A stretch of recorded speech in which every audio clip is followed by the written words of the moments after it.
But what if your financial mistakes aren't actually your mistakes?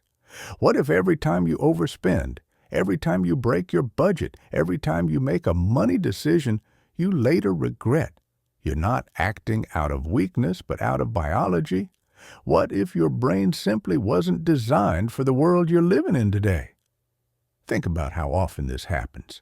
You wake up and tell yourself, today I'm being responsible. I'm saving. I'm sticking to my plan. You feel good, disciplined, in control. But as the day goes on, little temptations appear. A quick coffee, a special offer, a discount that expires tonight. A moment of stress you want to soothe with something small, a snack, a delivery, a dopamine drip you don't even notice. And before you realize it, 5 tiny purchases turned into one big problem. You look at your spending at the end of the day and think, what is wrong with me? I knew better. But here's the uncomfortable truth. Knowing is not the same as doing. Your logical mind is not the one making most of your financial decisions. Your brain has 2 main systems influencing your behavior. The first is the prefrontal cortex. Slow, rational, long-term focused. This is the part of you that wants to invest, save, build wealth, and create a better future. The second is the limbic system. Fast, emotional, instinctive. It wants comfort. It wants reward. It wants relief right now. And whether you like it or not, the limbic system usually wins. Not because you're weak, but because it's older, stronger, and faster. It existed long before the logical part of your brain even evolved. When early humans roamed the earth, waiting for the future was dangerous. Food was scarce, threats were everywhere, and survival depended on acting quickly. Spend resources now. Eat now. Take what you can now. The future wasn't guaranteed. Today, that same ancient wiring is controlling your bank account. This is why long-term investing feels difficult. This is why saving feels like a sacrifice. This is why spending feels good even when you regret it later. You're fighting instincts that are tens of thousands of years old. And when you understand that, your entire financial life starts to make sense. Think about your everyday behaviors. Why do you open Amazon at 11 p.m.? Why do you tell yourself a story like, it's just one small treat? Why do you buy things you don't need just because they're on sale?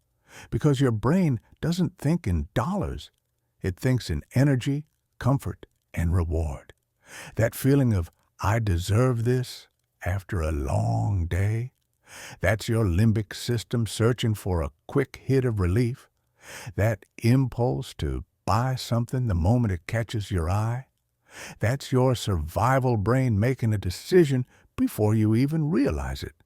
Most financial mistakes don't start in your wallet.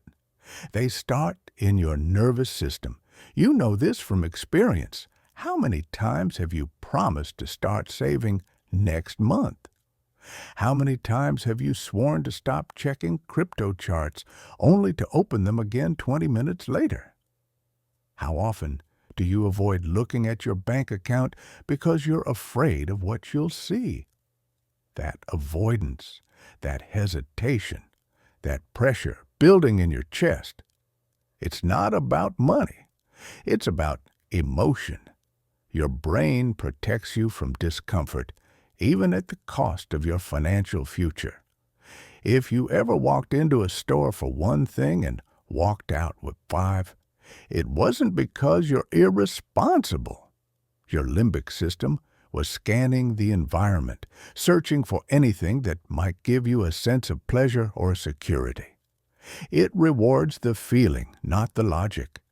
And when you think about it this way, something big becomes clear. Most people aren't bad with money. They're simply outmatched by their own biology. The real problem isn't spending. The real problem is reactivity. The time between wanting and doing is almost zero. You feel the urge, and you obey it. The transaction happens faster than consciousness.